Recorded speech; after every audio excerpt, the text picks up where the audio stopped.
Bueno, pues entonces, nada, muy buenas tardes a todos, a todas. Buenas. Bienvenidos y bienvenidas a las jornadas doctorales de este año 2025. Yo soy Juan Carlos Acero, soy el coordinador del doctorado en Ciencias Sociales y Humanas.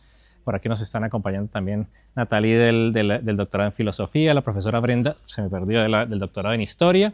La idea de estas jornadas este año ha sido vincular en la medida de lo posible estudiantes de los diferentes doctorados. Ustedes saben que nuestra facultad es la facultad que más doctorados tiene en la universidad. Tenemos el doctorado en Historia, que es el primero de los que se han creado, luego el doctorado en Filosofía, doctorado en Ciencias Sociales y Humanas, y el doctorado en Educación, Cultura y Sociedad inició con su primera cohorte este semestre.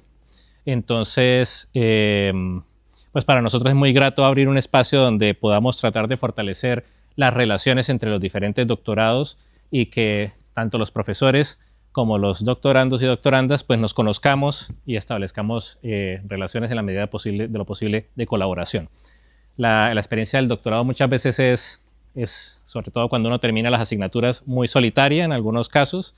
A veces ni siquiera aparece el director o la directora. Esperemos que no sea el caso de nuestros doctorados, pero a veces los que ya hemos pasado por ahí lo sabemos. Así que abrir estos espacios para nosotros es muy importante para tratar de generar, de producir espacios de generación de comunidad doctoral. Esperamos que lo disfruten, que lo aprovechen al máximo. No quisiera extenderme más, reiterar la bienvenida a este espacio. Para nosotros es muy importante y es muy grato que nos acompañen. Insisto, espero que sea del total agrado de todos ustedes, de todas ustedes. Quiero presentarles al profesor Manuel Muñoz Bellerín. Él es un colega de la Universidad Pablo de Olavide, del Departamento de Trabajo Social y Servicios Sociales. Es una persona que tiene una trayectoria muy interesante porque en él confluyen experiencias tanto desde los servicios sociales como desde la universidad, como desde el mundo del arte y del mundo de la política. Y tiene, bueno, básicamente va a compartir con nosotros el conocimiento que ha venido desarrollando desde la teoría y desde la práctica en el uso del teatro como una forma de llevar a cabo procesos de investigación y de intervención social, tanto en ciencias sociales como en educación. Adelante. Entonces, insisto, sin más preámbulos, los dejo con el profesor Manuel. Muchas gracias, Manuel, por acompañarnos en este año en las jornadas doctorales y adelante. Gracias a ti y a la universidad, a la Facultad de Ciencias Sociales y Humanidades por haberme invitado a conocer Bucaramanga. Bueno, ya he estado varias veces en Colombia, no sé si es la 9ª o 10ª vez que he estado aquí.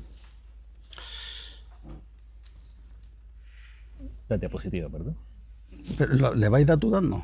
No, te la voy a poner eso. y tú las maneras. Me parece mejor.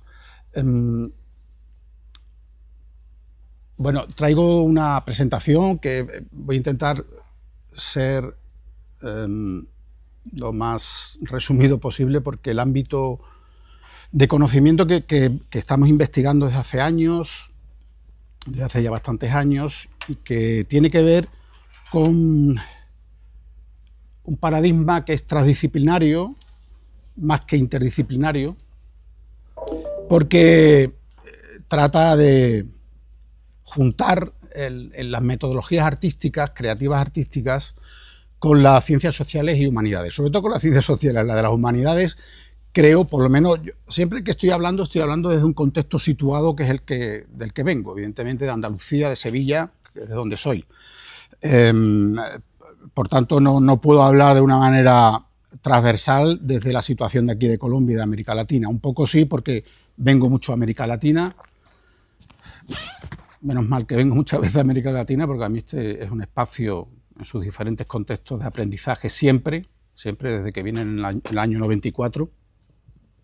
Entonces, claro, siempre estoy hablando de un contexto situado. Ustedes me perdonan si en un momento determinado pues hablo de algo que evidentemente ustedes no están de acuerdo o que entienden que no es así, pero yo creo que después vamos a tener un espacio que creo que puede ser interesante de diálogo, de conversación, de crítica, que para mí, yo vengo de ahí, de la teoría crítica.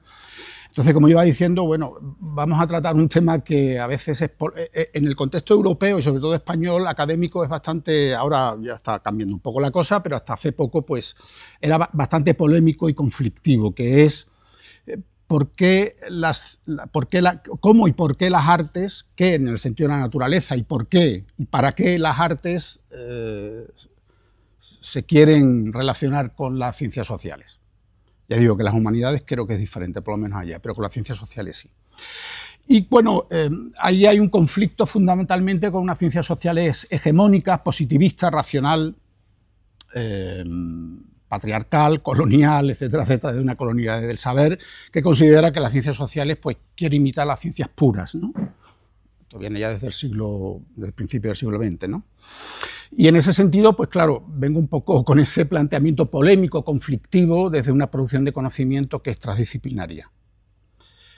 Sin embargo, bueno, en primer lugar, presentaros un poco cuál va a ser el índice, si esto me lo permite. El índice tiene que ver un poco no, el planteamiento que quiero compartiros es partir de por qué ese conflicto, que es un conflicto generado por las ciencias sociales hegemónicas, es erróneo. Y eso está demostrado. Es erróneo porque las conexiones, los encuentros, los lazos epistemológicos entre las artes y las ciencias sociales y las las artes viene desde el siglo XIX. Y en ese sentido, pues vamos a ver un poco esos antecedentes epistemológicos, de dónde vienen, que tienen que ver con un contexto político, social, sobre todo europeo, evidentemente. Digo evidentemente porque ahí es cuando empieza a surgir en el siglo XIX una serie de movimientos políticos bastante importantes, como es sobre todo, yo vengo del anarquismo, y ahí hay un elemento fundamental que ahora vamos a ver, pero que después va a conectar con el contexto internacional, sobre todo de América Latina, que después voy a explicar también a través, y sobre todo a ustedes os compete, con la creación colectiva teatral, en la cual yo tuve la oportunidad de formarme, básicamente, pero me formé con la gente de la Candelaria, con el maestro Santiago García. Después vamos a ver en qué consiste esto de la investigación basada en arte, que es un concepto anglosajón, pero que nos sirve como un paraguas para explicar diferentes manifestaciones, estilos, metodologías. Yo fundamentalmente estoy trabajando, me he especializado, mi tesis era de la creación colectiva teatral colombiana, latinoamericana, pero aplicada al trabajo social y en contextos de vulnerabilidad, fundamentalmente en contextos de opresión y exclusión, como era con personas sin hogar en mi ciudad. Vamos a ver después una experiencia concreta. Y últimamente manejo el concepto de corporeidad creativa, que es la que traigo aquí a exponer a ustedes y de la que después vamos a intentar un poco dar ejemplo de qué es esto de la corporeidad creativa y cómo la corporeidad, bueno, o preguntarnos si la corporeidad creativa puede ser un espacio de producción de conocimientos sociales, culturales, comunitarios, etcétera, etcétera. Empecemos por los antecedentes. Fíjense, yo, como os iba diciendo al principio, ya en el siglo XIX hay un conflicto a nivel cultural, esto lo explica muy bien Martín Barbero, en el libro de los medios a las mediaciones, donde hay un enfrentamiento entre el concepto burgués del arte por el arte con el concepto de función social del arte planteado por el anarquismo, por el movimiento cultural anarquista. Y creo que aquí hay un elemento fundamental, originario, un mito fundacional muy importante que atraviesa toda la explicación que voy a intentar ofreceros aquí, de por qué esto, de qué y por qué.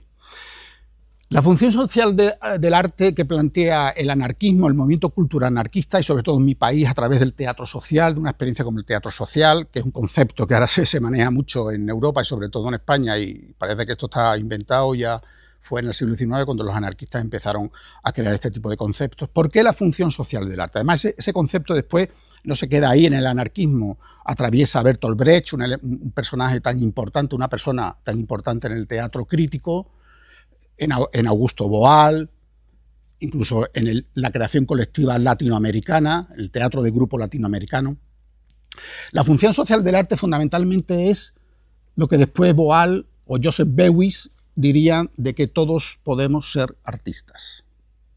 Por tanto, desde ese concepto, que no es un concepto idealista, que tiene que ser práctico, se trata de que todo ser humano puede ser artista, no solo la élite cultural, no solo los teatreros. Yo he sido actor profesional y semiprofesional en mi juventud durante 12 años.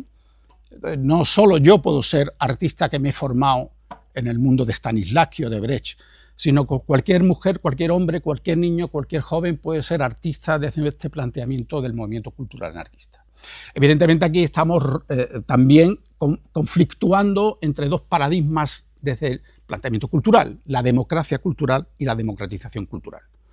La democratización cultural es, en mi país hubo una experiencia muy rica, muy interesante, que fue la pedagogía, el movimiento pedagógico de la República. Ya después pues, vino la guerra civil y vino la dictadura, pero era, bueno, el pueblo es analfabeto, había un porcentaje, casi 90 y pico % de analfabetos en mi país en los años 30, pues generemos a través del arte una alfabetización.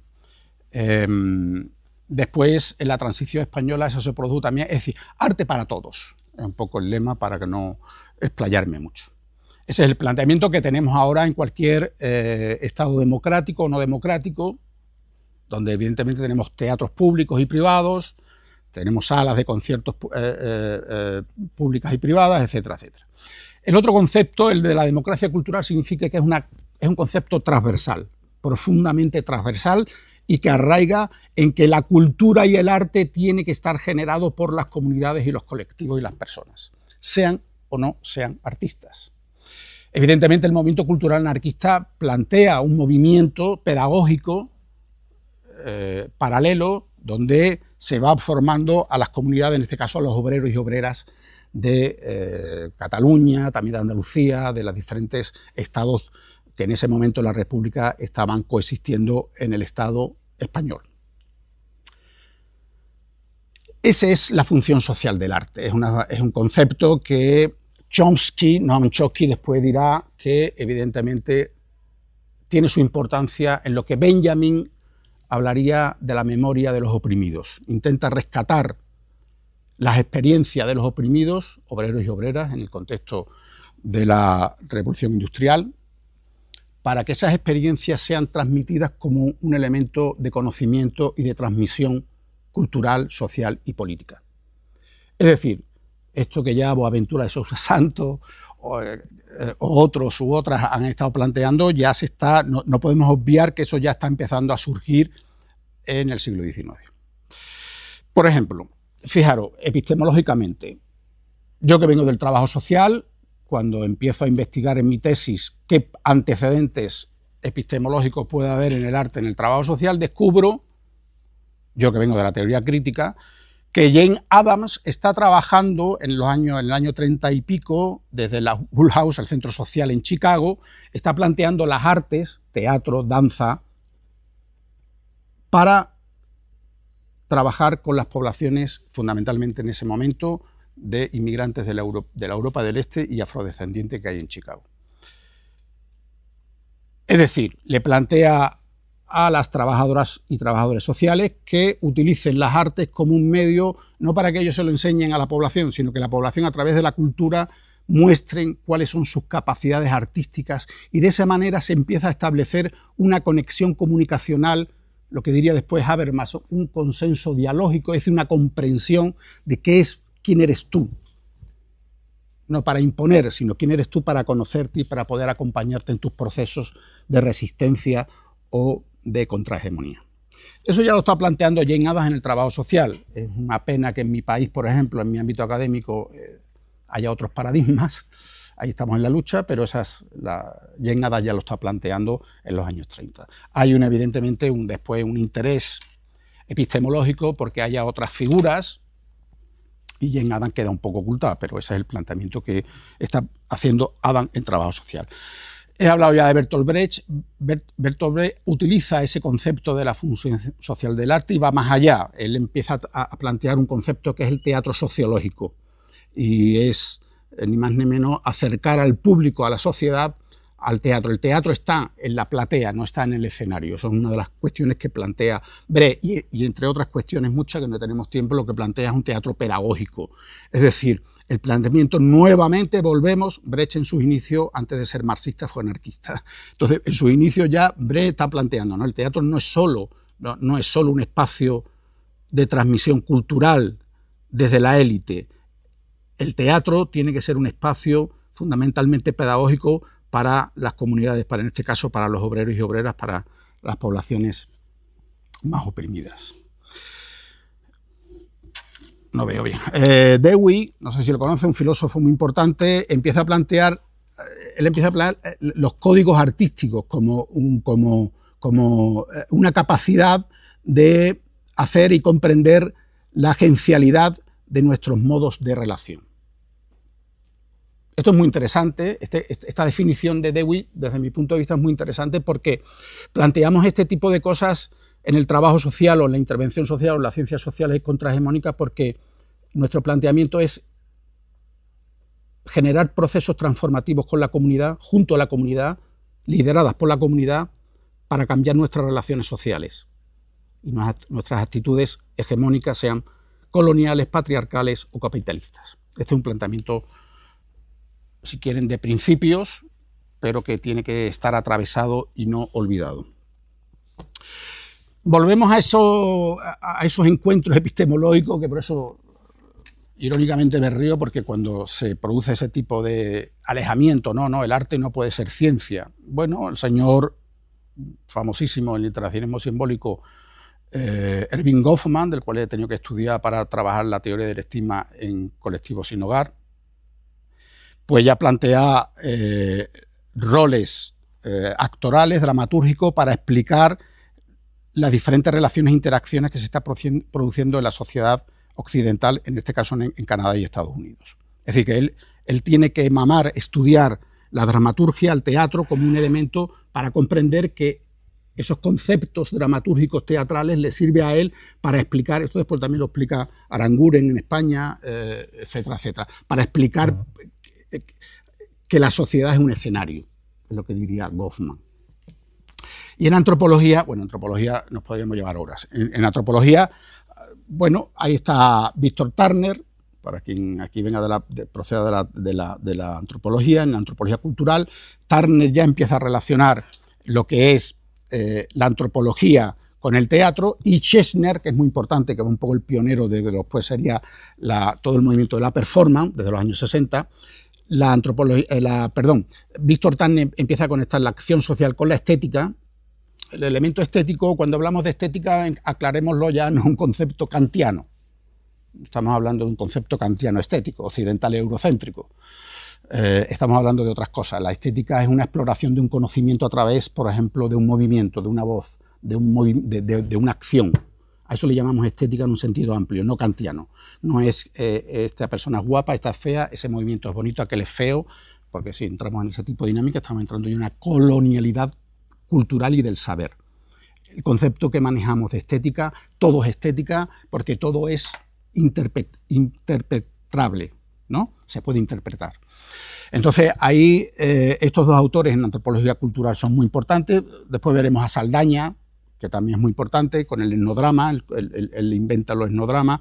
Y fíjense, en el ámbito, así antes hablábamos de Brecht, y nos olvidamos de Joan Littlewood en Inglaterra, que un poco también es la madre de la creación colectiva teatral.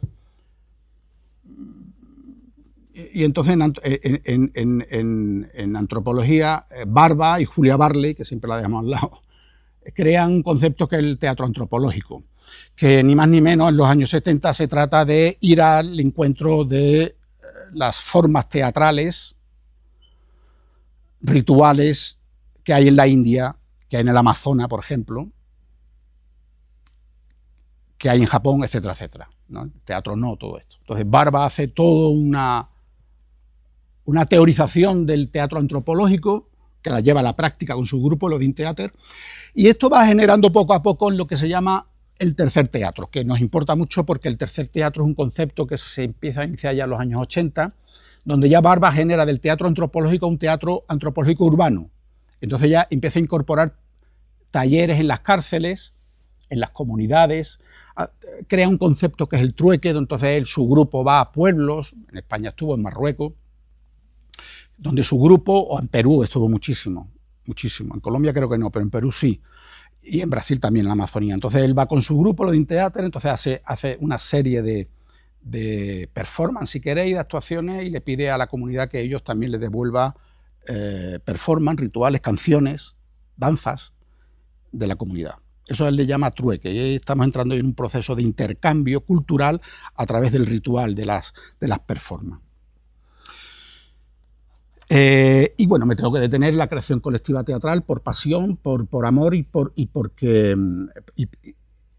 se lo debo, es decir, por justicia, ¿no? Entonces, la creación yo en el año 94, gracias a mi compadre Juan Carlos Toro, en un curso de euro latinoamericano, yo ahí estoy dejando el teatro, estoy formándome ya en animación sociocultural y en trabajo social, pues descubro a un señor que se llama Santiago García, con su teoría y práctica del teatro, 3 tomos. Entonces Juan Carlos me regala uno del primer tomo y claro, yo me enamoro del movimiento de la creación colectiva teatral, por lo que está planteando, un planteamiento muy marxista, pero empiezo a investigar y investigo que evidentemente el movimiento es latinoamericano, no solo colombiano, pero creo que son Enrique Buenaventura y Santiago García fundamentalmente los que más indagan en lo que yo creo que es una creación colectiva teatral política aplicada al contexto sociopolítico desde una creación colectiva horizontal, desde, si quieren ustedes, un método de la investigación participativa, aunque el maestro no estaba de acuerdo con este concepto, pero podemos, si quieren, después profundizar en ello. Desde mi punto de vista, la creación colectiva se acerca a lo que Falborda después plantea como IAP. No me consta, y a la gente de la Candela no le consta, cuando ya quise preguntárselo, Santiago entró en Alzheimer y ya Patricia no me lo sabía explicar. No sé si se conocieron de alguna manera, directo o indirectamente, el maestro García y el maestro Falborda. Pero hay ahí elementos comunes que son muy interesantes, sería muy interesante si tuviéramos tiempo de profundizar. La creación colectiva teatral latinoamericana y colombiana fundamentalmente es un proceso contrahegemónico que se crea a partir de los años 70 en respuesta a la élite cultural occidental aristotélica. Ellos y ellas lo que plantean desde el movimiento teatral es, bueno, estamos hartos de la imposición occidental de Shakespeare, de Molière, de García Lorca, querido García Lorca, etcétera, etcétera. Tenemos que empezar a generar unas dramaturgias y unas historias que partan de nuestras propias realidades descontextualizadas. Ese es el planteamiento que hace Santiago García, Enrique Buenaventura en el Teatro Experimental de Cali. Y evidentemente eso genera para mí un paradigma que me apasiona, me interesa y que creo que es muy potente. En Europa no se conoce tanto, desgraciadamente. Se conoce más el Living Theater, o sea, hay otras experiencias como esta, pero son occidentales que nos llegan más por una cuestión no sé por qué, pero esto es así. Entonces, todo ese movimiento genera en una sistematización que es la que hace el maestro García y Enrique Buenaventura, sobre todo García publica más, donde él estudia cuáles son esos procesos que se lleva a cabo en el Teatro de la Candelaria de Bogotá para que sea la figura del director, aunque el maestro siempre decía, bueno, al final yo si tengo que imponer la última decisión, porque estos no son procesos fáciles de llevar a cabo, pero es un proceso que se intenta hacer horizontal. Es decir, la figura del director tradicional, ontológica, hegemónica, en la que yo por ejemplo, me formé. A mí mi director me decía, tienes que hacer esto y punto pelota. O tú, chica, te tienes que hacer tal y tienes que hacer tal. O tú, chico, ¿me entiendes? Esa es la figura hegemónica del director tradicional teatral. Aquí se rompe. En la creación colectiva teatral, tanto latinoamericana como internacional, con Joan Littlebrook, como he explicado antes, se rompe. Se rompe y ahora lo que se empieza a plantear es, bueno, ustedes investiguen a vuestra manera. Hay una obra fundamental que es Guadalupe, años 50, me dices que sí, no la conoces, ¿no? Donde ahí, por ejemplo, se produce, ya conocerán, ¿no? Se produce un proceso de investigación brutal. Ellos van a los llanos, investigan con los campesinos y eso que se genera dramatúrgicamente, que vemos en las obras teatrales, esto es un proceso de investigación horizontal donde Coco Vadillo, Patricia Ariza, etcétera, etcétera, Policarpio, todos ellos están estudiando in situ en los llanos y generan esa obra teatral. Eso es la creación colectiva teatral colombiana y latinoamericana. Me he detenido aquí porque, por deferencia a ustedes, evidentemente, y porque creo que tiene que ser siempre recordado este tipo de procesos en los cuales yo creo, evidentemente, y parto de ello y políticamente y culturalmente son los que mantengo.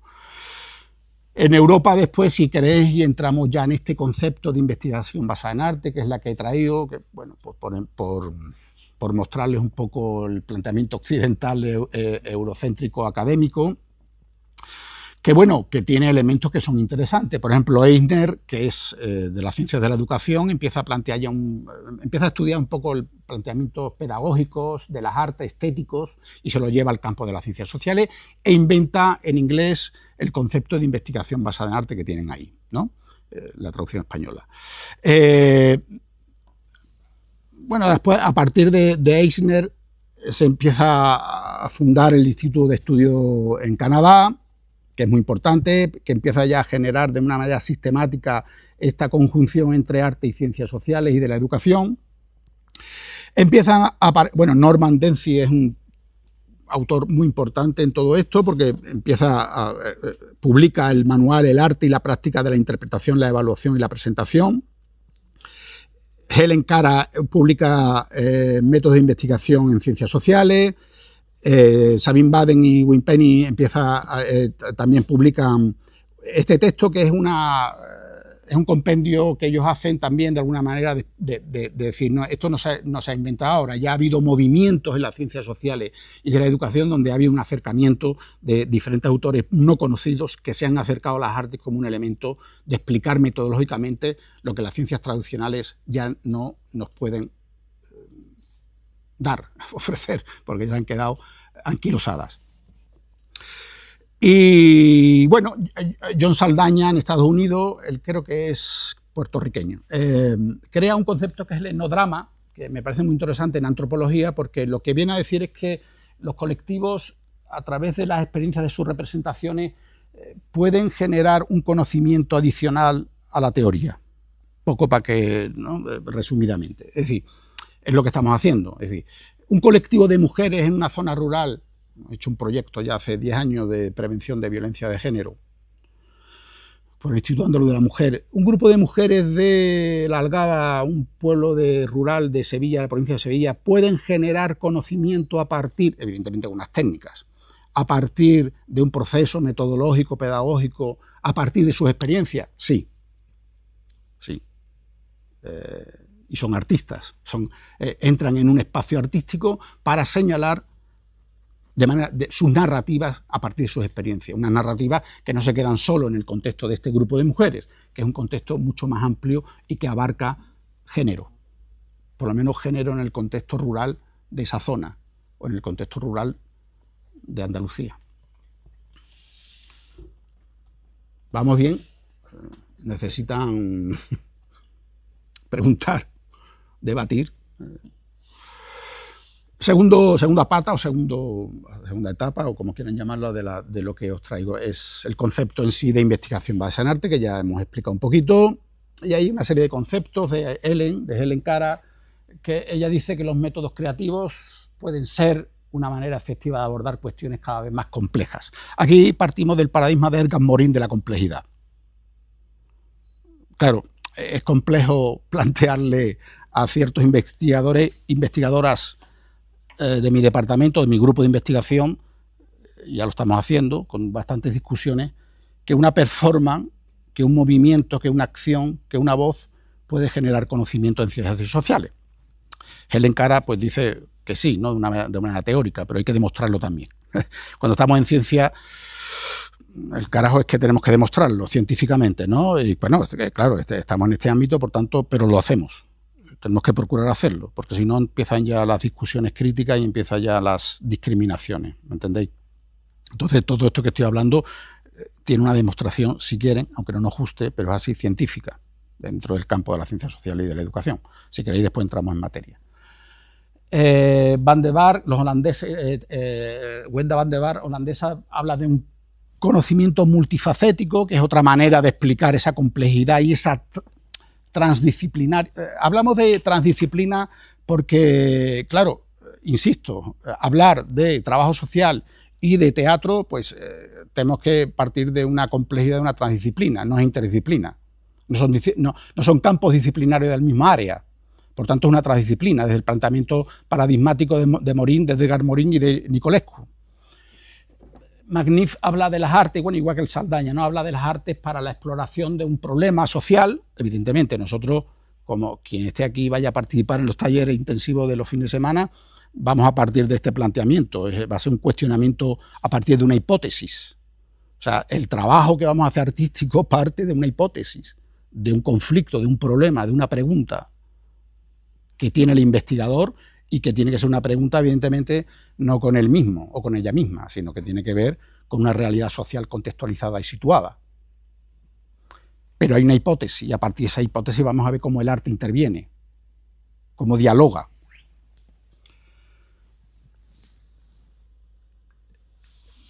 Bueno, algunas características tenemos aquí, pues, bueno, hablamos de paraguas metodológico porque, claro, yo vengo del mundo de la teatralidad y de la performance y del teatro, pero hay otras manifestaciones. Por ejemplo, Dawn Maney, la australiana, habla de métodos visuales y se está empleando la fotografía. Ahora está de moda en mi país el photo voice, el video voice, etcétera, etcétera, ¿no? Entonces, hay otras manifestaciones metodológicas que no solo es el teatro, ni en la performance, ni en la corporidad. Métodos visuales, la pintura, el cómic, el graffiti. Tengo un alumno de Ciudad Juárez en tesis doctoral que está investigando sobre el graffiti como un elemento comunicacional en su contexto con jóvenes. ¿El photovoice, el video voice, nunca lo había escuchado, ese concepto? El video voice ahora mismo está siendo un poco un elemento parecido a la photo voice. Lo que pasa es que, si quieres, después entramos en polémica porque yo no estoy muy de acuerdo con lo que veo en el photo voice. Yo soy investigador colaborado en el Centro de Estudios Sociales de Coimbra, he visto una exposición de photo voice de una compañía uruguaya y me pongo a temblar. Yo no estoy de acuerdo con ese planteamiento porque ahí entramos en unas fronteras un poco complejas a nivel ético, ¿sabes? El video voice es igual que el photo voice, pero es una imagen concreta, resumida.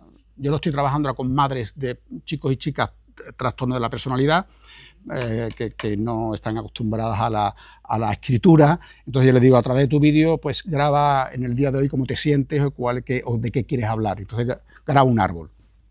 Una de ellas graba un árbol inmenso, bellísimo, para explicarle a una compañera lo poderosa que es, ¿no? Una compañera que está pasando un proceso de crisis. Eso es el video voice, ¿no? Entonces, por llamarlo de una manera, es un momento, una instantánea, no solo con la foto, sino un movimiento, ¿no? Mis alumnos y alumnas en trabajo social pues lo emplean para ver un movimiento, algo que puede generar un conocimiento a partir de un tema. Entonces, es un paraguas metodológico que abarca, pues, los métodos visuales, la artografía, el teatro aplicado, que se llama también, que es un concepto de teatro aplicado. El teatro aplicado es un concepto anglosajón que quiere decir que el teatro se puede aplicar a las diferentes disciplinas de las ciencias sociales. Bueno, pues estamos en lo mismo, ¿no? Ya he explicado que se sitúa en la transdisciplinariedad y por qué. Y después, bueno, los autores, sobre todo, ya he explicado a Eisner, ¿no? Que es el creador de este concepto, pero también Barón, tienen un libro del 2009 que hablan de las siguientes características. Me parece interesante traerlo porque resume de alguna manera algunos ítems que son interesantes tenerlo en cuenta. O sea, que éticamente son interesantes tenerlo en cuenta porque aquí entramos en un proceso ético, sobre todo si planteamos, que creo que lo he hecho desde el principio, cuál es el paradigma político, sociopolítico por el que estamos aquí, que es fundamentalmente por acompañar procesos de transformación cuando la población o la persona o la comunidad lo requiere y lo quiere, y lo demanda y lo solicitamente lo plantea, y que nosotros estemos como investigadores o trabajadores sociales en ese proceso de acompañamiento. Entonces, si eso es así, éticamente y políticamente es así, sin engaños, evidentemente es importante plantear algunas cuestiones como, por ejemplo, claro, es un proceso, es procesual. ¿Por qué es procesual? Que también lo iba a decir después, pues porque esto requiere unos tiempos. Yo me río mucho, me río por no llorar, cuando se me plantea hacer un taller con un grupo de mujeres en 5 horas. No.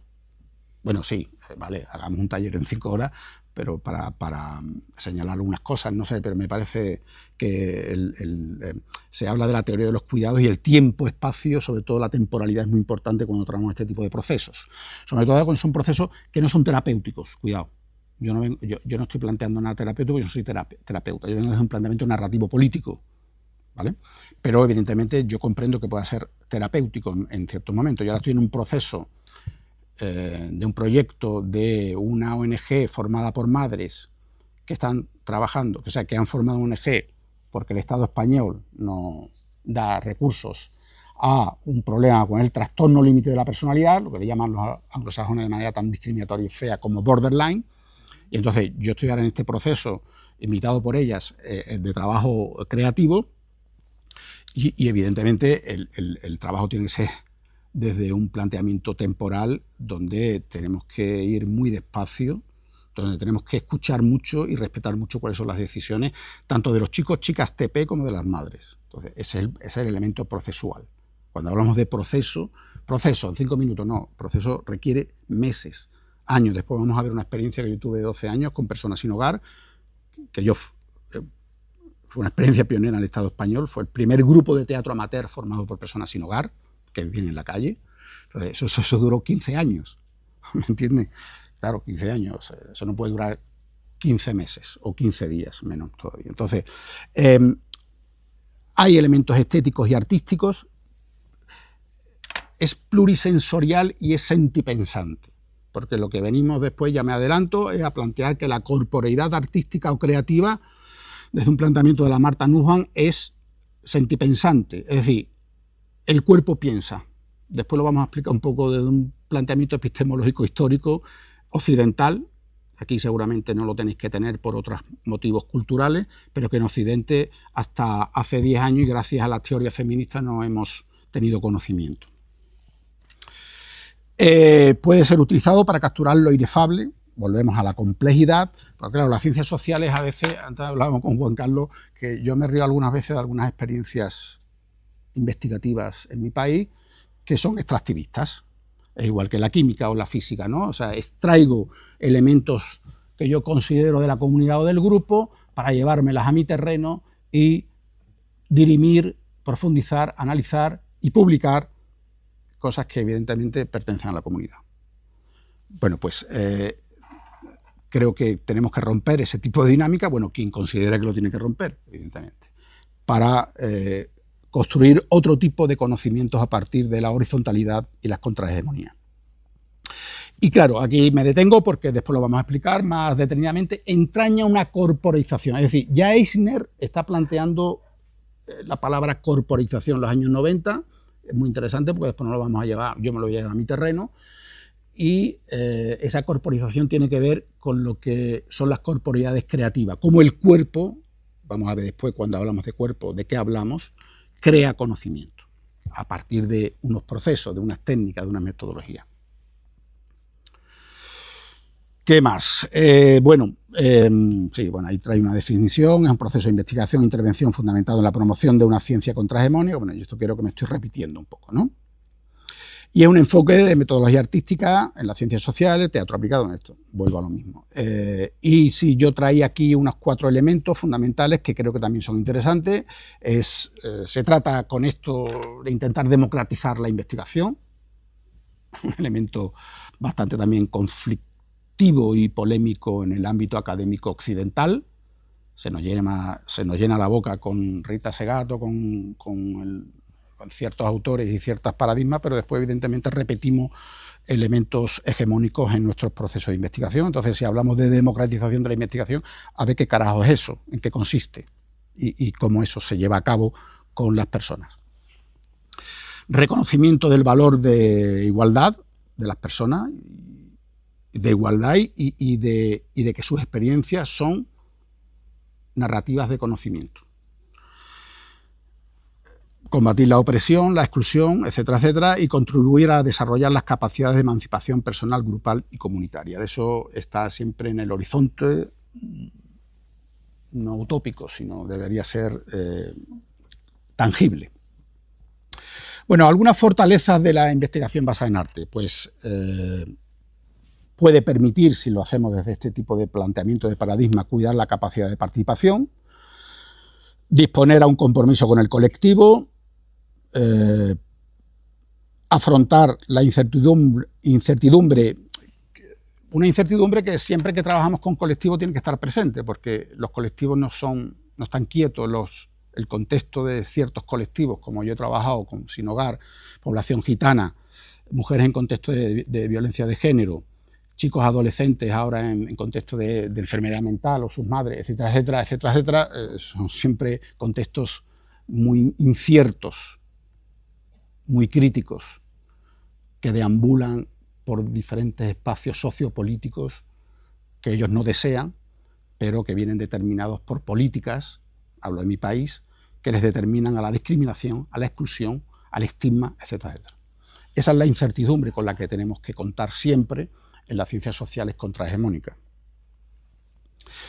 Y, bueno, claro, reúne perfiles variados en cuanto que se produce grupos de investigación interdisciplinares de otras disciplinas donde están, por ejemplo, artistas, gente del teatro o gente de música, junto a los investigadores e investigadoras para plantear procesos de construcción colectiva. Por ejemplo, nosotros ahora hemos creado un curso de especialización universitaria que se llama Investigación basada en arte aplicada a las ciencias sociales, donde son 30 eurocréditos, donde fundamentalmente lo que invitamos es a David, bueno, a gente de arte, pero también a gente, investigadores y teóricas que van a confluir en un diálogo de saberes en un contexto determinado como es el Polígono Sur, que es un contexto muy, muy estigmatizado de mi ciudad, bueno, no es mi ciudad, yo soy de Huelva, en Sevilla, donde hay una población gitana muy importante y donde hay un contexto de pobreza bastante considerable.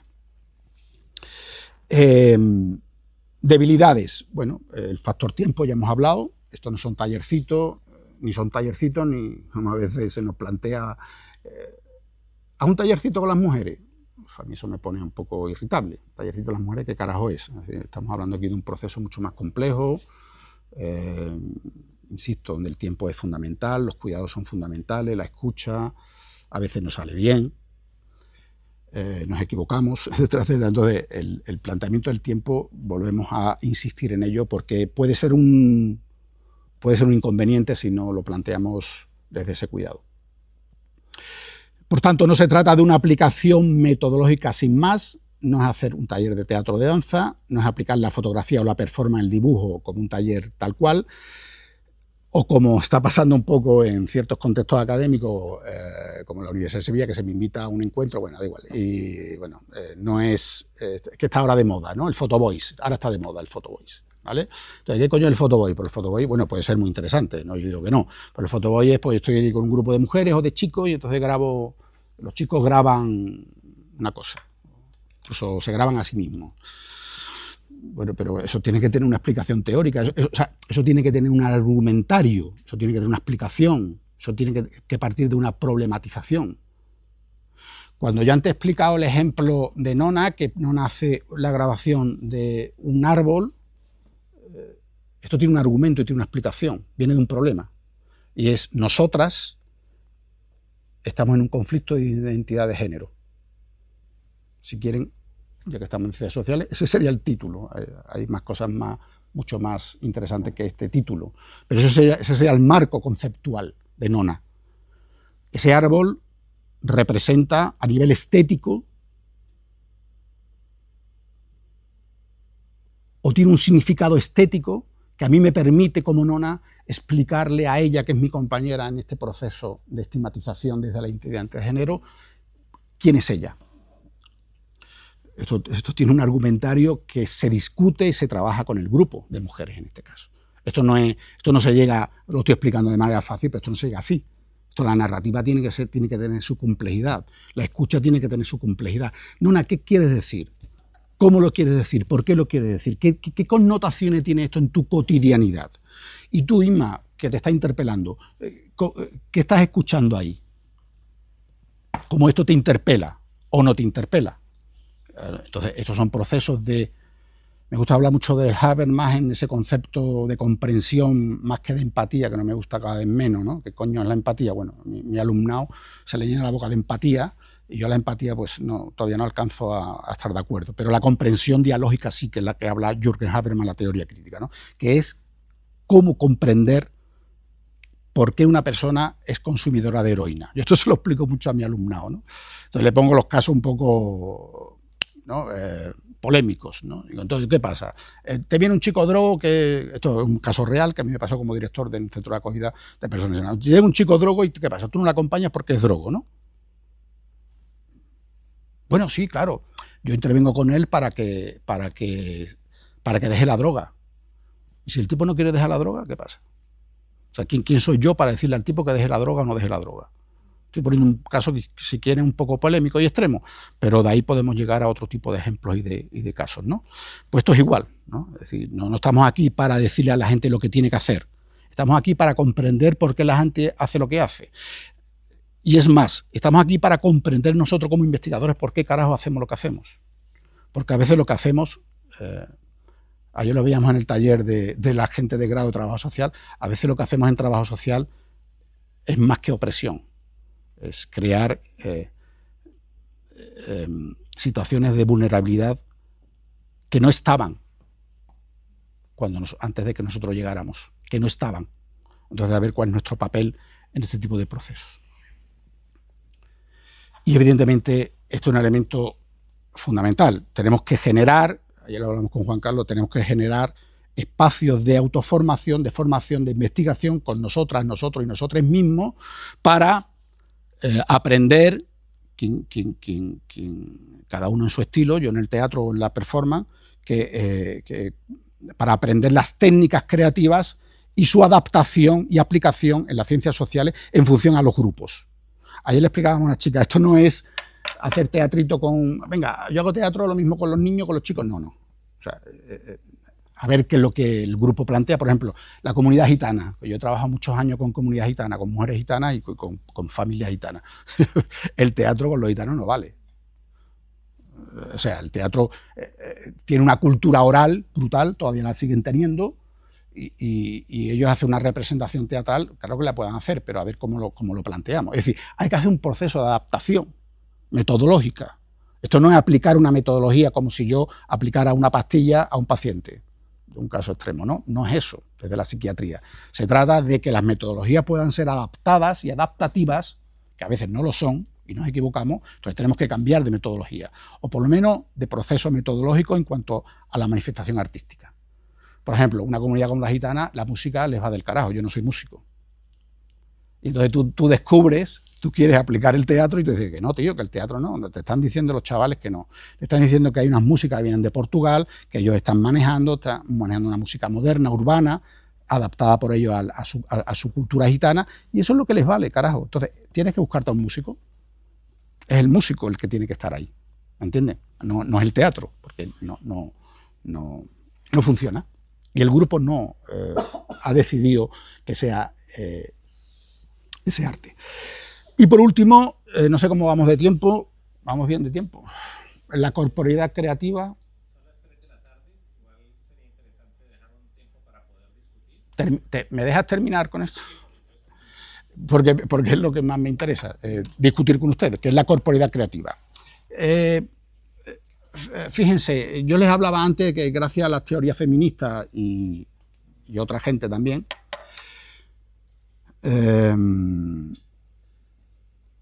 ha habido un conflicto histórico que viene de Spinoza, que fue perseguido por la Inquisición, que fue denostado, que fue ocultado, que fue invisibilizado, que fue discriminado frente al paradigma cartesiano, ¿no? ¿Cuál es ese conflicto histórico epistemológico? El cuerpo frente al alma. El pensar bordiano, el sentir con el pensar. Hay una división brutal en Occidente, por lo menos en mi país, entre esos dos mundos. Cuerpo y alma no es lo mismo. Pensamiento y cuerpo no pueden estar unidos. ¿No? Cuando vamos a Brasil, yo voy mucho a Brasil, evidentemente esto no hace falta explicarlo. Esto está incorporado culturalmente en el cuerpo. En nosotros y nosotras no. Nosotros tenemos que hacer una labor intangible para explicar por qué el cuerpo es sentipensante.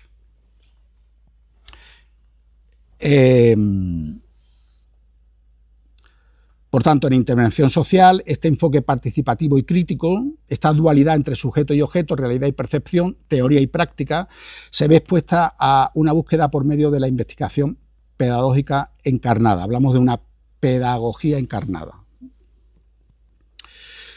Y esto viene de otras epistemologías, como la de Merleau-Ponty, donde habla de esquema corpóreo, para hablar de que el cuerpo es el sujeto de la percepción, de Ricoeur, desde la hermenéutica crítica, también interpretativa, donde habla también de la actividad creadora transmitida en actos y palabras, con las que nos insertamos en el mundo, como diría Hannah Arendt, o volviendo a Merleau-Ponty, el cuerpo representan modos de ser y estar en el mundo.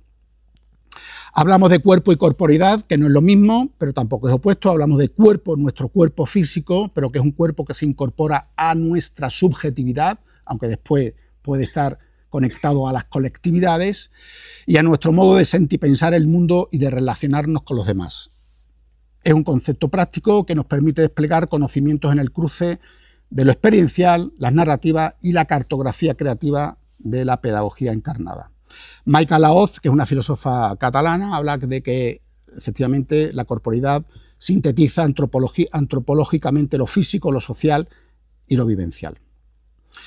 Son otros modos de conocer, no alternativos, transdisciplinarios, es decir, volvemos a lo mismo, el cuerpo puede ser un medio de conocer desde la investigación y al sujeto en sí, de conocerse y de conocer la complejidad de ciertos fenómenos sociales, políticos. Bueno, lo dejo ahí abierto, ¿no? Y hablamos de la performance, porque la performance es transversal y está unida a la corporeidad creativa, desde el planteamiento que hace autores como Patricia Ariza aquí en Colombia, o Diane Taylor, y desde la producción de presencia. Lo presencial aquí evidentemente rompe con la virtualidad. Aquí cuando planteamos un curso de este tipo en la academia, como que he explicado antes, la señora vicerrectora me dice, pues claro, ábrelo a la virtual. No. Apaga y vámonos. No, esto no puede ser virtual. Si estamos hablando, o sea, lo que habla Gumbrich de la presencialidad, ¿no? De la producción presencial, quiere decir que aquí hay un contacto. El sentipensar no es que yo desde una pantalla, no. Aquí hay un contacto, hay una visión, hay una observación participante real y práctica, etcétera, etcétera, etcétera. Hay una imagen presencial. Y estas performances son, en concepto de Taylor, acciones corporales que transmiten saberes sociales, memoria, sentido de identidad a partir de acciones reiteradas. Son reiteradas porque, sobre todo cuando son colectivos, donde no conocen la técnica teatral o la performance, ayuda a que su cuerpo represente y refleje eso que le está diciendo y que ella no comprende. El ejemplo más claro que yo tengo, entre otros, por ejemplo, de María. María es una mujer sin hogar que en un grupo de debate dice públicamente, en el grupo de personas sin hogar, de mujer y de hombre, dice: yo soy un monstruo. Y Carmen, que es una compañera de calle, le dice: ¿por qué eres un monstruo? Porque me miro al espejo y no me reconozco y me siento mal. Entonces ahí entro en un proceso de identidad personal bastante crítica. Y entonces esos grupos de debate, después hay un espacio de creatividad a través de la improvisación personal, por analogía simbólica, una serie de técnicas. Y entonces María, de repente, eso son 2 meses o 3 meses. María está ahí. ¿Qué pasa, María? No, yo no me sale nada, todo el grupo está actuando a partir de unas pautas, y de repente al segundo o tercer mes, María está en una esquina y observo cómo María empieza a hacer algo. Termina la sesión, volvemos siempre al grupo de debate, de discusión, para ver cómo nos sentimos, qué hemos producido artísticamente, creativamente. Entonces María se queda callada. En su turno dice: no, yo no tengo nada que decir. Y digo: no, perdona, tú sí tienes que decir, yo estaba viendo que has hecho algo. Sí, pero yo no sé qué carajo es eso. He hecho algo, viene a decir, mi cuerpo ha hecho algo y no sé qué es. Entonces el planteamiento aquí de Taylor viene muy bien. La performance repite ese movimiento que tú no sabes qué es, que te está diciendo tu cuerpo a ver qué es. Y después de no sé cuántas horas, sesiones, por fin su cuerpo le está indicando. Ayer pasó algo en el taller con los chicos y chicas de grado. Su cuerpo empieza a decirle algo. ¿Qué es? Entonces, claro, María te dice, te interpela, bueno, Manuel, ¿qué coño es esto? Perdón, ¿qué es esto? No, yo no te puedo responder qué es esto. Eso te lo tienes que responder tú misma. Yo veo algo, interpreto estéticamente, veo ahí algo, veo indicios. Ayer una chica me decía en trabajo social, Manuel, ¿puede ser que a través del teatro, del taller, del proceso, yo vea códigos, lo que hablaba Dewey, vea códigos en el cuerpo de aquella mujer que denotan violencia? Digo, sí, cuidado que te puedes equivocar, pero sí. Si tienes una experiencia previa, si tienes un aprendizaje, sí. Puedes ver la pobreza, puedes ver la discriminación, puedes ver el estigma, puedes ver la violencia de género, puedes ver otro tipo de violencias, puedes ver estados de ánimo, claro. En esto consiste, aquí está el elemento sentipensante también en la investigación, desde el planteamiento bordiano. Entonces, ¿qué pasa? Que María pues empieza a descubrir que su cuerpo le está hablando, le está diciendo cosas que evidentemente ella después va a procesar en su narrativa, que es un proceso de construcción subjetiva y colectiva, porque después eso se intercambia. Eso es un conocimiento que María, afortunadamente, no siempre pasa, está descubriendo por sí misma, que no solo se queda en su emancipación, que fue afortunadamente así. María era una mujer que tuvo que ser expulsada, bueno, no fue expulsada, se fue de su casa porque era una mujer maltratada, le echó lo que tuvo que echarle y fue valiente, claro, pero abandonó a sus hijos, entonces estaba estigmatizada por la sociedad, su familia, su madre, etcétera, etcétera. Todo eso es el monstruo, la monstruosidad viene por el sistema, la estructura, y se incorpora en mí. María tuvo que hacer un proceso de deconstrucción para llegar a esa emancipación, para decir, no, yo no soy un monstruo, el monstruo viene de fuera. Estos son procesos complejos, evidentemente, y que requieren su aprendizaje, su técnica, su metodología y sus tiempos. Bueno, ahí estáis viendo fotos que me han permitido los diferentes talleres, como este de Brasil, con un grupo de mujeres afrodescendientes que me permitieron compartir con ella una narrativa do corpo negro, fue el título que ellas le dieron. Ahí estamos hablando de la dimensión simbólica, que no la podemos obviar cuando yo hablo de que María está haciendo algo, son signos. Desde un planteamiento narrativo, semiótico, son signos que tienen que buscarse un significado, y quien lo tiene que buscar es el significante, no el facilitador o el investigador. Entonces hablamos de esa dimensión simbólica y de una percepción que trasciende cualquier visión lógica de las ciencias y que va hacia una inclusión de otros conocimientos propios de la investigación. Y yo traía esa pregunta para finalizar. Bueno, si te parece, vemos un momentito el vídeo y bueno, traía esa pregunta, ¿no? ¿Es la corporeidad una producción de conocimiento de la intervención social? Entonces, fijaros, dos datos muy resumidos. No sé si va a haber tiempo después para ver el vídeo de los 5 minutos del Grupo Teatro de la Inclusión, no. Pero sí me parece interesante ver estas dos performances para que ustedes, yo no las voy a explicar, simplemente las voy a mostrar. Son dos performances realizadas por el Grupo Teatro de Inclusión, por miembros del Grupo Teatro de Inclusión, personas sin hogar, en diferentes procesos que hemos tenido a lo largo de 12 años, desde el 2007 al 2015 aproximadamente. Entonces este es uno de ellos.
Y este es otro, más resumido todavía. Hacerlo 2 o 3 veces. A ver qué tal.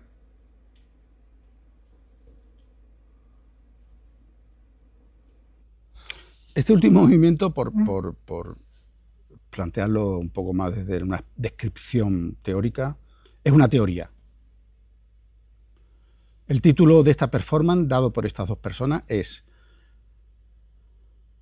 nosotros estamos fuera, ellos están dentro. Ahí lo dejo, el título. Eso tiene toda una explicación teórica, dada por ellos dos, no por mí, dado por ellos dos dentro del grupo, en la teorización que el grupo hace a partir de su experiencia, pero esa teorización no es una teorización previa. La teorización parte de este ejercicio y otros que ustedes no tenemos tiempo para ver. Entonces, a partir de lo que el cuerpo habla, el de estas dos personas, se produce una teoría, que la teoría ellos le dan por título, nosotros estamos fuera, ellos están dentro. La teoría tiene que ver con el estigma y la discriminación y la exclusión y la opresión, evidentemente, por su interpretación del propio título, ¿no? Bueno, yo no sé si hay tiempo o no hay tiempo más, ¿no? Yo creo que es interesante, ¿sí o no? Tú dirás, o ustedes dirán. Si acaso después, quien le interese, vemos el pequeño documento de 5, son 5 o 6 minutos. Sí, perdona. Voy a intentarlo más rápido. Yo hago un ejercicio para trabajar la empatía y me ha costado mucho entender el concepto de corporalidad. Te voy a pedir un ejemplo, pero yo te voy a dar más bien el ejemplo y tú lo interpretas desde tu planteamiento. Es un taller, es corto, para poderlo hacer, cada uno representa personajes ficticios, pero muy reales, para que no hable cada uno de su experiencia, sino desde una experiencia diferente a la de sí mismo.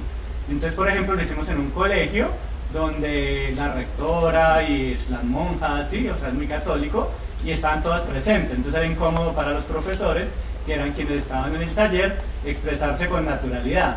Entonces, por ejemplo, y ahí es donde te devuelvo la palabra, tenían que representar a un personaje que era un estudiante. Entonces, cuando lo tenían que representar para resolver el problema desde el punto de vista del estudiante, claro, ellos cambiaban su corporalidad, es decir, la forma como se expresaban era mucho más caricaturesco, era mucho más exagerado, porque estaban representando algo que era muy contrario a los valores, a los principios del colegio. Entonces, ahí tú, ¿cómo lo interpretarías lo que te acabo de decir? Yo echaría a las monjas. No, eran las dueñas del colegio, no las podía echar. Bueno, me tengo que buscar un espacio alternativo. Ahí hay un elemento de opresión brutal desde mi punto de vista. Es igual que si yo, Teatro de Inclusión, tuvimos que, al año y pico, estábamos ubicados dentro del centro de acogida, al cual yo fui director durante 3 años, pero después dimití. Entonces, hubo un momento que evidentemente se creó un conflicto. Te lo pongo una analogía. Entonces, el director de entonces del centro, que era un grupo, una empresa, nosotros fuimos trabajar para la municipalidad, después pasó a lo privado. Entonces, este tipo que venía de Madrid, el tipo se pasaba por el ensayo, yo le decía, pásate por el ensayo, pero no presencialmente, te lo pido por favor. Aquí estamos hablando de elementos confidenciales, estamos hablando de cosas que tienen que ver con la privacidad y la subjetividad de las personas, dentro de un espacio libre, con respeto pero libre, y evidentemente el tipo vio cosas que no le gustó. Entonces, mira, yo te pediría que intentes, digo, no sigas, nos vamos. Nos fuimos. Perdimos un espacio maravilloso, que era una capilla que estaba anexa al centro de acogida de la municipalidad, y nos tuvimos que ir a la calle. Entonces, el grupo, que ya estaba formado como un grupo amateur, formado por ellos, personas, y dije, oye chicos, ha pasado esto. El grupo lo entendió rápidamente, nos vamos a ensayar al parque, a la calle, donde carajo sea. No tiene, es decir, es contraproducente, porque hay un elemento hegemónico que está imponiendo ahí una observación sometedora. Entonces, es decir, tú puedes trabajar otros aspectos, pero el aspecto que estamos planteando narrativo político desde la subjetividad y de las experiencias colectivas, o hacia donde queremos llegar, que son las experiencias colectivas desde elementos comunes, como pasó con las personas sin hogar, no es el espacio adecuado. Ten en cuenta que aquí estamos transversalmente hablando de lo político. Por ejemplo, las personas sin hogar políticamente no cuentan, no son agentes políticos. El teatro, la experiencia de teatro de inclusión, yo lo decía, estoy hablando por ellos, les permitió tener ese espacio político que el propio Estado, la propia municipalidad, la propia sociedad sevillana les estaba quitando, arrebatando. Entonces, claro, en el momento que esté la monja o el director del centro, como me pasa, pues evidentemente ese espacio político no se está permitiendo, no se está facilitando. Aparte que considero que debe ser bastante jodido para ellos y ellas, y ellas, digo, los participantes. Para la monja no, la monja evidentemente tiene un papel ahí que ella sabe cuál es. No lo obviemos. Entonces, perdona si creo que habría que buscarse otro espacio. O negociar con las monjas, ¿vale? O sea, yo intenté negociar con este señor. No fue posible, fue intransigente, o sea, no quería transigir. Yo sabía por qué. El grupo estaba hablando de cosas que le estaban interpelando políticamente. O sea, estaban hablando de cuáles eran las conductas de los educadores y trabajadoras sociales en el centro de acogida. Y por qué había esa normativa. Y hacia dónde llevaba esa normativa. Y esa normativa de dónde partía. Que era de un sistema hegemónico violento, brutalmente violento. Estamos tratando, ellos lo decían, nos están tratando como niños y niñas. Un director escucha eso y dice, hostia, lo igual sería que ese director críticamente dijera, chicos, vamos a reunirnos, aquí hay que cambiar. No. Son ustedes los que tienen que cambiar de parecer. No, eso políticamente no es admisible. Porque ellos lo están haciendo con respeto. Ante un mundo cada vez más inmediatista, pues mi pregunta orientada, eso implicaría una sensibilización no solo con los participantes, sino, por ejemplo, las instituciones alrededor o que acompañan a esos participantes frente a lo que implica el proceso. Mira, sí, pero lo que pasa es que esto es muy complejo. Volvemos a la complejidad de Morin. Nosotros ahora estamos planteando un proyecto al gobierno andaluz, un proyecto piloto. Te respondo un poco, que te podré responder con más experiencia dentro de 1 año o 2 años. El proyecto consiste en la formación de profesionales del trabajo social en centros de servicios sociales. No sé si lo conocéis, cuál es el sistema de servicios sociales en mi país. Son centros administrativos públicos que forman parte del estado del bienestar y que son donde el trabajo social tiene un protagonismo brutal. Son administraciones públicas que trabajan desde lo comunitario y de la especialización, con personas sin hogar, con personas en salud mental, etcétera, etcétera. Entonces, los servicios sociales son los espacios públicos donde el trabajo social, como funcionario y funcionaria, trabaja con la comunidad y con personas en contexto de especialización o de vulnerabilidad. Nosotros vamos a hacer un proyecto para intentar piloto, tanto en Cádiz, Sevilla como Huelva, de trabajar formación con profesionales de trabajo social de estos espacios, de estos servicios sociales, para, primero, analizar la implicación de las instituciones. En este caso, yo he sido trabajador social de estos espacios durante muchos años. Sé lo que me digo.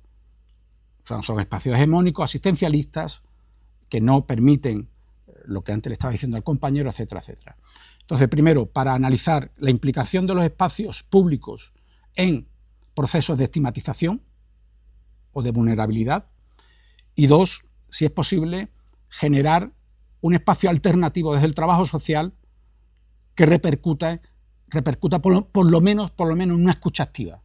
No estamos hablando de que la institución cambie y sea revolucionaria. No, vamos a ser realistas. Por lo menos que el trabajador o la trabajadora social conozca otro tipo de alternativas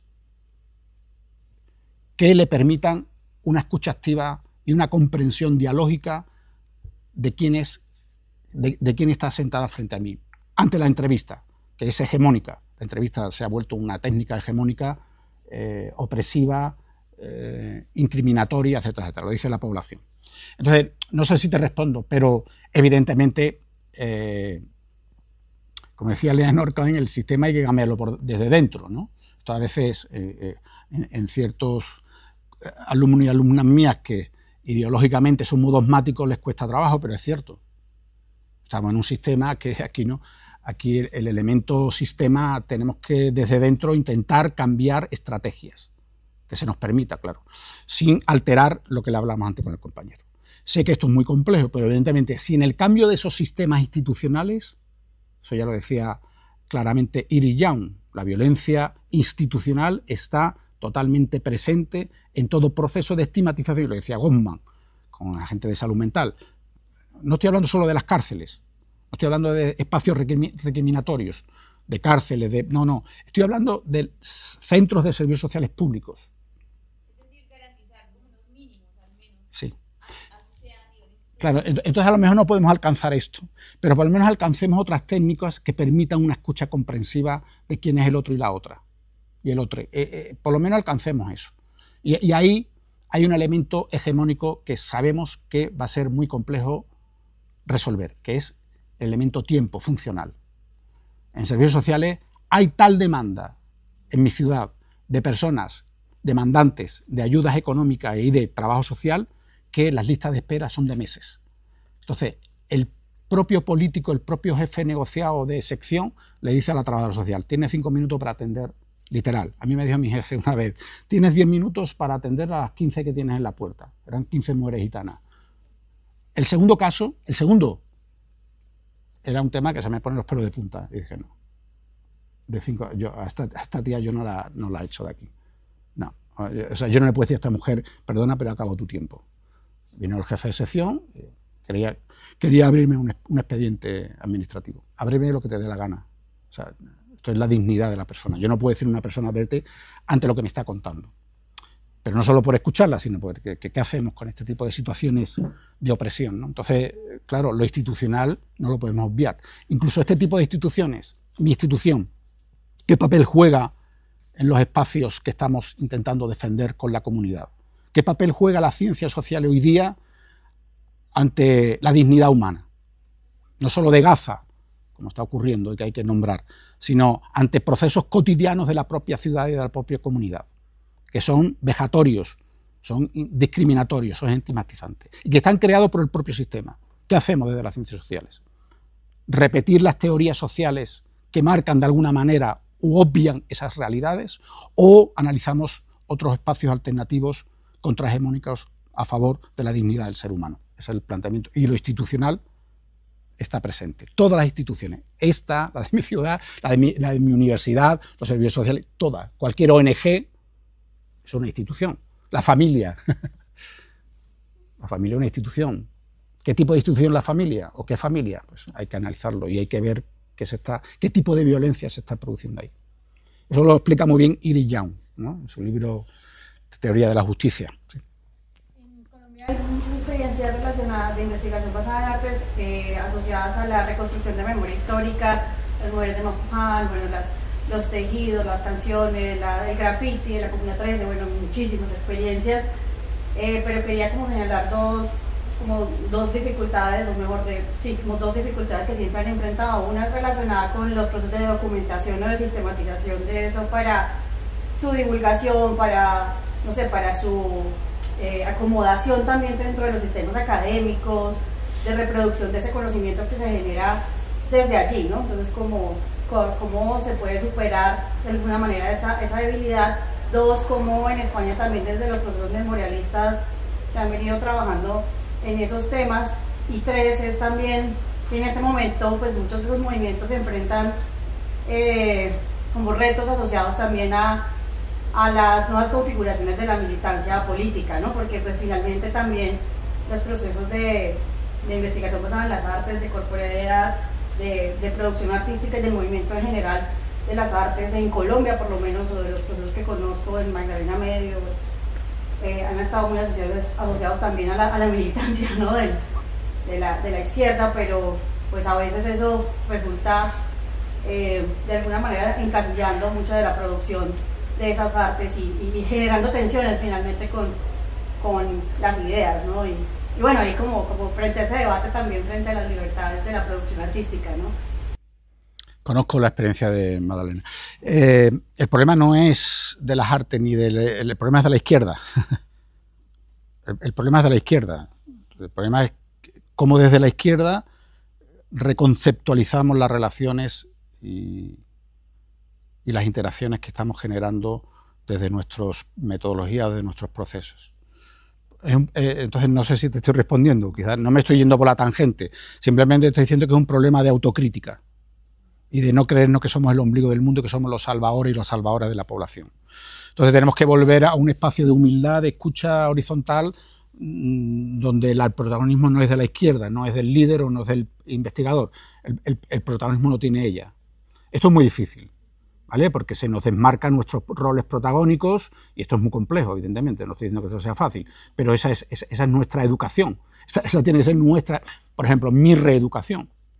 Evidentemente, cuando a mí me llama una ONG de madre y me dice, hostia, a la quinta sesión el proyecto iba a durar, bueno, era piloto, iba a durar un mes, llevamos 2 años. Pero claro, ellas decían, bueno, este tío me está permitiendo hablar, no me está juzgando, no me está criticando, no me está permitiendo ahora mismo, no me está planteando como un punto previo y fundamental, incuestionable, que esto tiene que ser una producción científica. Entonces, si vas a una producción científica, desde este tipo de planteamientos tienes que ser muy sinceros y sinceras con la población. No solo a través del consentimiento informado, que ahora está, bueno, ahora se te pide el consentimiento informado hasta... Sí, claro. No, está bien, pero yo voy más allá. No es solo el registro de una imagen, porque aquí no estamos haciendo algo supuestamente, bueno, no sé. ¿Me entiendes? Entonces, tiene que ser una negociación con la población y que la población esté de acuerdo en el proceso de producción de conocimientos. Quiere decir, ese artículo, ese libro, o ese material visual, o esa producción dramatúrgica, tiene que tener no solo el consentimiento informado o el consentimiento del grupo, sino que el grupo tiene que estar de acuerdo con los contenidos y el tratamiento de esa información. No solo porque es una información confidencial de una mujer que se llama María, o de Nona, sino porque es una información que pertenece a una experiencia colectiva, y que esa experiencia colectiva les pertenece. No es de Manuel Muñoz Bellerín, no es del grupo de investigación de Manuel Muñoz Bellerín, es del colectivo. Y eso tiene que estar reflejado en los procesos. Yo tuve una compañera de postdoctorado en el CES, una vasca, que era muy aberchale, muy de izquierda, que le planteó al CES, al Centro de Estudios Sociales de la Universidad de Coimbra, que su tesis, la autoría de su tesis era de 9 mujeres. De aquí, de Colombia, hizo el trabajo de campo aquí. Se lo negaron. Dijeron que eso, ¿cómo coño va a ser? ¿Cómo va a ser tu tesis de 9 mujeres? La tipa dijo, pues entonces me quito de aquí, me voy a otra universidad hasta que me lo permitan. ¿Me entiendes? Esa es una tía sincera, es una tía que tiene un compromiso político con su grupo, diciendo, no, esto no es mío. Yo no puedo aparentar aquí que yo, fulanita de tal, soy la autora de esto. ¿Cómo voy a ser yo? Es igual que el trabajo que yo hice con Prisioneros sin Hogar. Ese trabajo, gracias a los años que ellos me regalaron en su aprendizaje, pude hacer, entre otras cosas, una tesis. Entonces yo la tesis, a mí tampoco se me permitió, pero la tesis tuvo parte del colectivo. No de una manera bonita para que me aplaudieran, sino para que en el grupo de debate después, ante el tribunal, dijeran, Carmelo, José Luis Álvarez, dijeran, oye, estoy de acuerdo, no estoy de acuerdo, esto ha sido así, como lo está diciendo aquí el autor, es así, pero es asado, como le pasó a Faraco, ¿no? Faraco dijo, sí, pero yo tengo que puntualizar. Claro que sí. Claro, la presidenta del tribunal se quedó. El tribunal se quedó, hostia, pero este tío, sí, claro, este es el que tiene aquí la autoría para decir si lo que estoy hablando se puede corroborar o no, porque él fue el protagonista principal. Pues esto es igual, tenemos que tener esa valentía, por decirlo de una manera, esa voluntad realmente de sinceridad con la comunidad, si queremos hacer este tipo de trabajo, y sin hipocresía.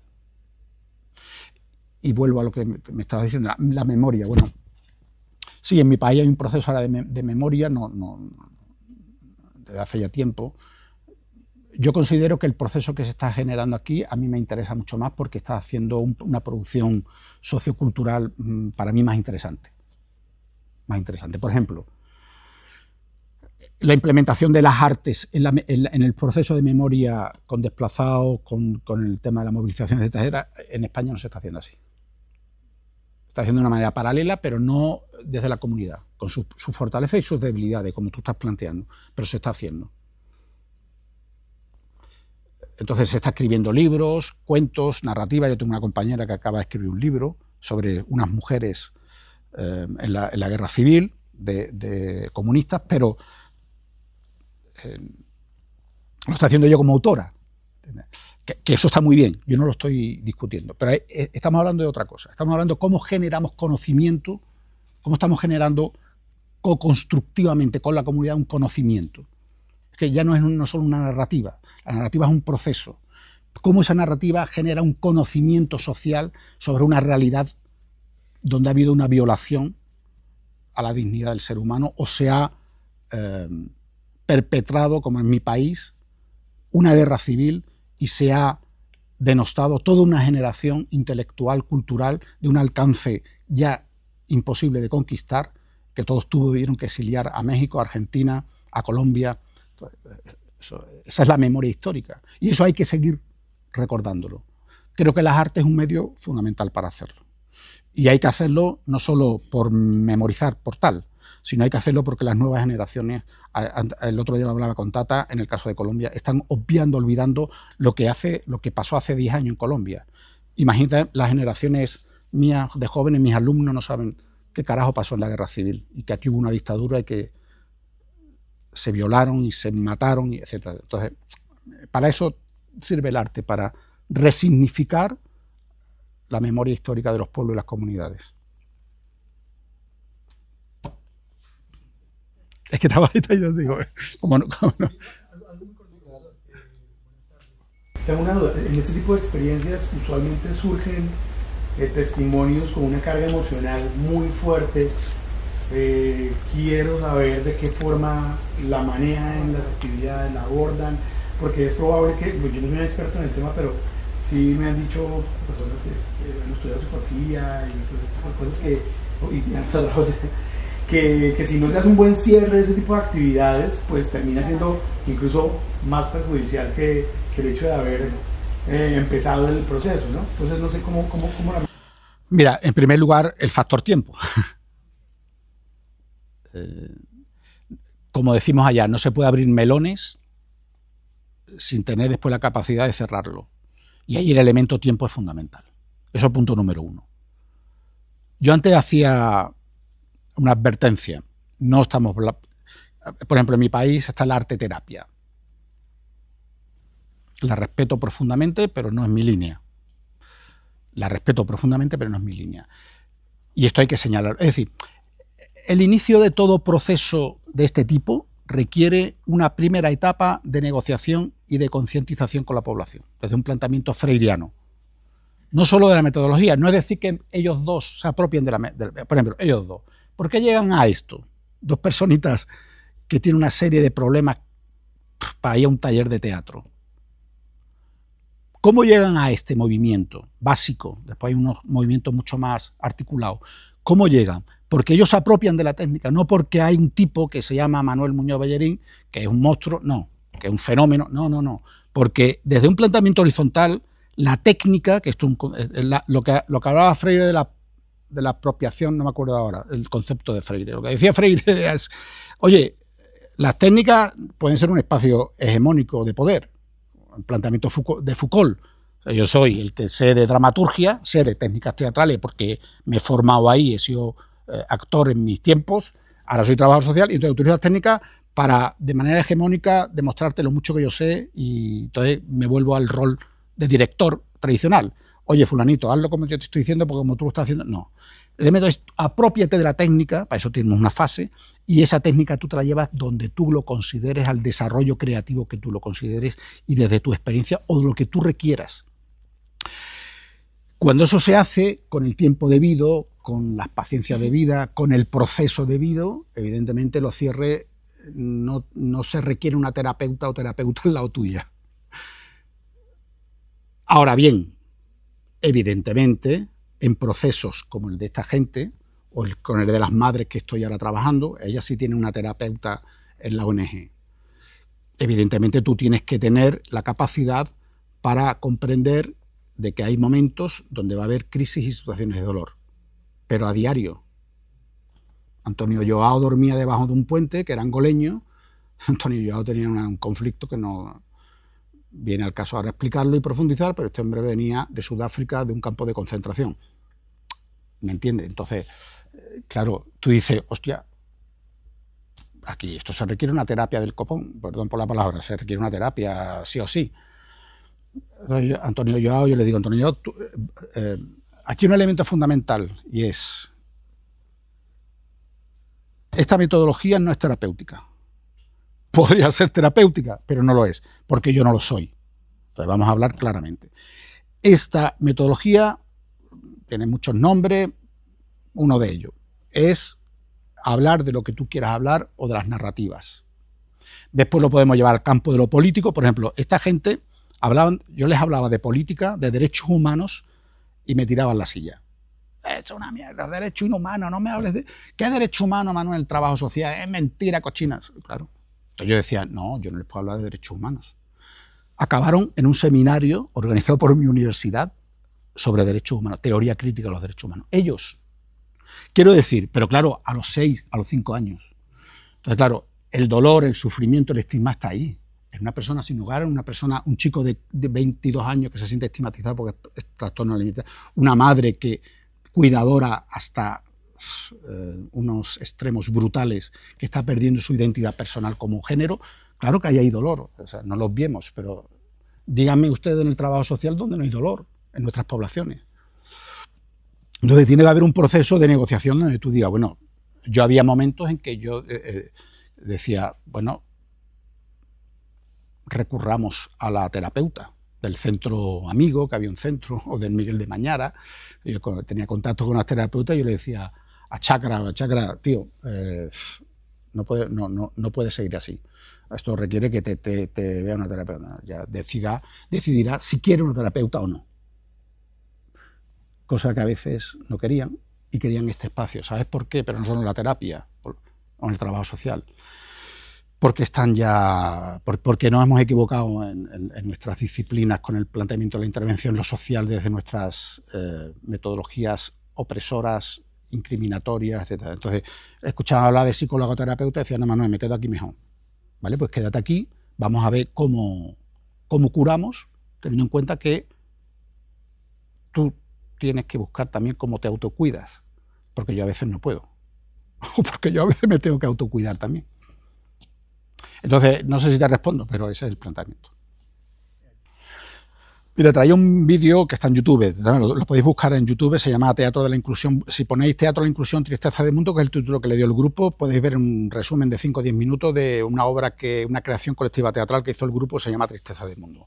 Esos son archivos generados por el grupo, con el consentimiento del grupo, y que, más que una divulgación, que también lo que nos sirve es para un autoanálisis.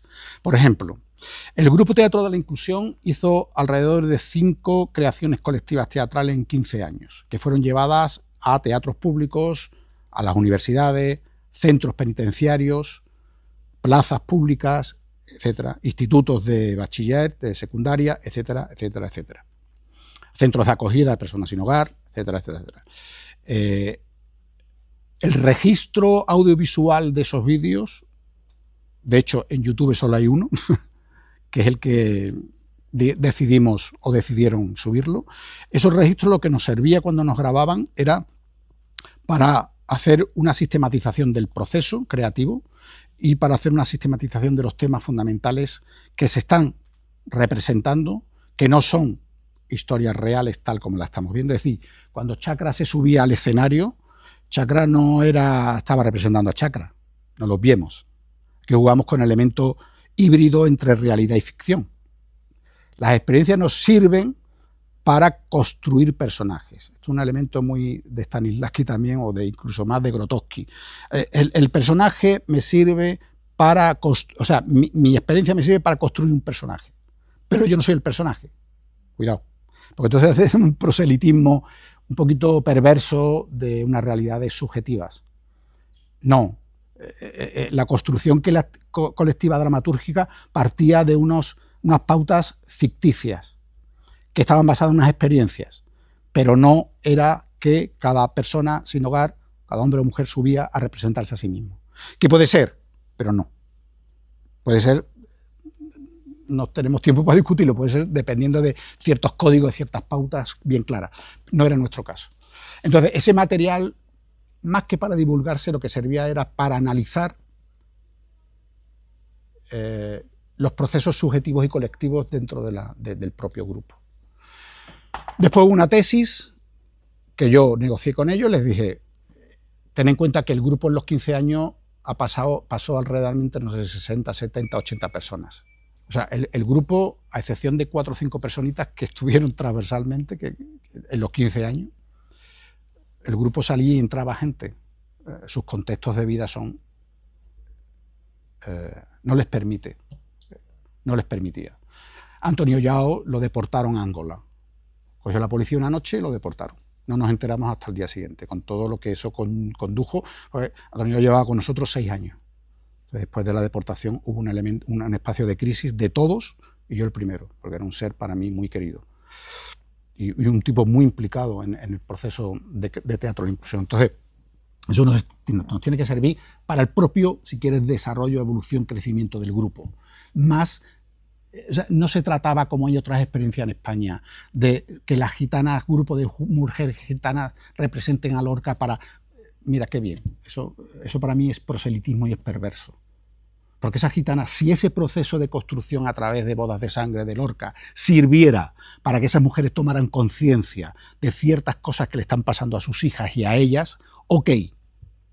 Pero si es para visibilizar a la comunidad gitana, bueno, está bien, ok, pero dilo claramente que es para eso. Pero no me digas que estás utilizando el teatro con la comunidad de mujeres para decir que están emancipándose. Eso es mentira. Eso es una mentira. No estás haciendo eso. Vamos a hablar claramente. Le estás pagando a las mujeres, que me parece muy bien, para que ensayen y representen una obra y vayan a Londres, vayan a Cataluña. Me parece estupendo. Yo no estoy discutiendo eso. Pero acláralo bien. No me digas que estás emancipando a las mujeres a través del teatro. Además, tú como director o directora. No, eso es mentira. Eso no es un proceso horizontal. Eso no es lo que estamos planteando. Aquí, evidentemente, como decía el maestro García, cuando entraban unos procesos ya de caos total, que este quiere que aquí, claro, ellos depositaban en mí, Manuel, tú tienes que tomar la última decisión. Pero en la medida de lo posible, eso era lo ultimito. En el proceso, aquí terminaba Oscar Sesión diciendo, esto es así o es asado. Bueno, ¿tú qué dices, Manuel? Claro, ellos, ¿que yo dilo tú? No, yo no lo digo. Pues entonces ya me estáis, además no quiero. Entonces, ¿me entiende? Aquí tenemos que tomar decisiones de qué es lo que queremos representar, cómo y por qué.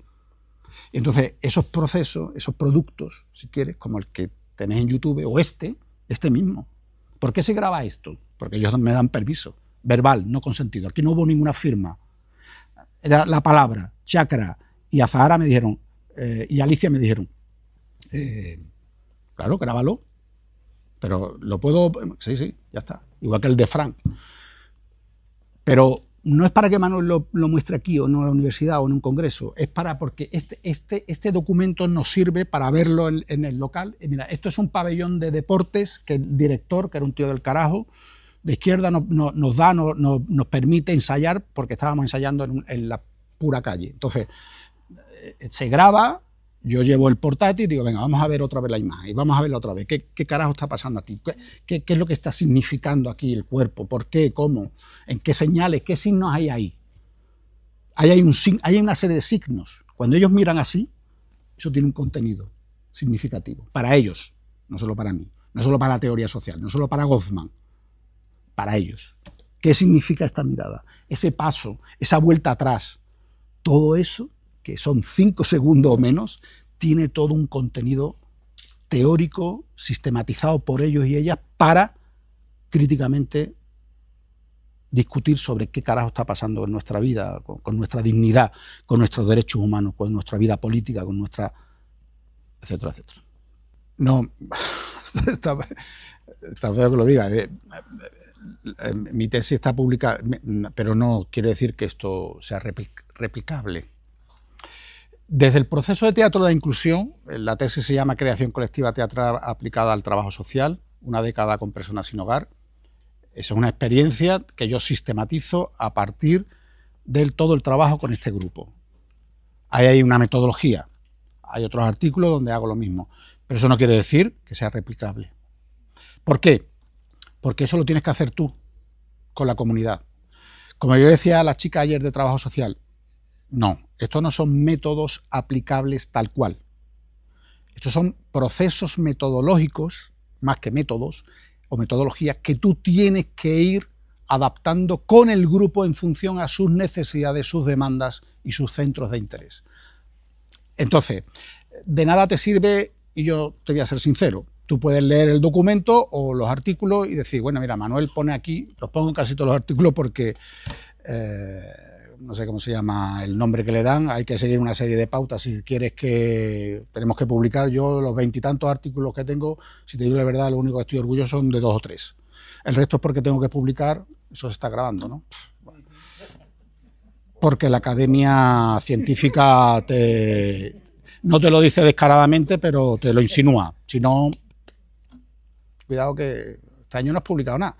Entonces llega un momento ya en que estamos entrando en una dinámica bastante perversa, ¿sabes? Ya replicamos los artículos porque ya dice, hostia, es que necesito tiempo para descubrir otras cosas. Esto ya lo descubrí. Entonces, tenlo en cuenta. Si hay un método, yo tengo un proceso de sistematización de toda una pedagogía teatral que concluye con mi formación aquí, con mi lectura e investigación de la creación colectiva teatral colombiana, pero la aplico a este grupo. Pero la aplico a este grupo no diciendo, la voy a aplicar a este grupo, venga, no, sino hay una negociación. Vamos desarrollando un proceso de creatividad, yo voy aplicando el sí mágico de Stanislavski, voy aplicando la improvisación personal de García, lo otro de Buenaventura, y ellos me van diciendo sí, no, a uno le funciona Stanislavski, a ella le funciona la performance de Ariza. Esa es la negociación, esa es la sistematización. Entonces, quiere decir que para él le funciona la performance y para que ella le sirve el sí mágico de Stanislavski. Entonces, ese proceso sí lo he hecho. Pero ese proceso, que me ha llevado años y años y años, no quiere decir que pueda ser replicable. Yo no lo diría así. Siempre el investigador, la investigadora, el facilitador, facilitadora, tiene que negociarlo con el grupo en función a las necesidades y los centros de interés del grupo. Entonces, bueno, muchas gracias por la invitación y por permitirme compartir estas ideas.